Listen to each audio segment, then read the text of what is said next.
above 80. It's around noon, somewhere around there. And they're loving their hive gates. I see them protecting, and they love the landing board, which they haven't had in a long time. Yesterday, just kind of a bunch of them just hanging out on the landing board. They're not in a rush. No robbage. I'm pretty convinced that the robbers are now part of my hives. I think that their hive was so polluted with varroa mites, the ones that survived, absconded and brought all their disease-ridden bodies over here. Anyway, so we've got a handle on it as well. I just did the counting board, a bunch of hatching overnight. A lot of hatching. And lucky 13 dead mites.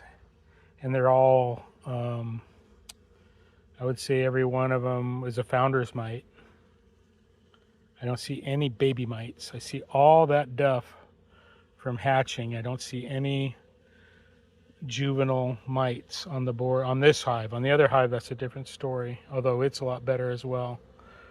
But this little hive here is under control. Some condensation, and maybe, you know, I'm feeding this some syrup, and maybe a little bit somehow got, or it's most likely condensation from the dew point. I've got the top insulated with double bubble plus the apimaye lid, so that's given probably about what, close to an R10 on the top.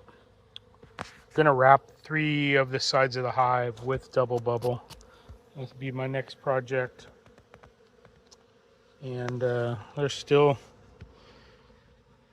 retraining themselves on the entrance. You can see the bees coming in or doing their scanning of the front of the hive. Not too many of them are going on to the yellow number 1 as much. But they're totally reorientating, and also I'm sure there's a bunch of fresh first-time flyers today that are orientating themselves. You see them when they do that, they're little tiny bees, and they'll come out and they'll fly around a little bit and they'll go back, and then they'll come out and go back. And I've seen them like come out of one hive gate and go back in the other. Kind of cute how they're doing that.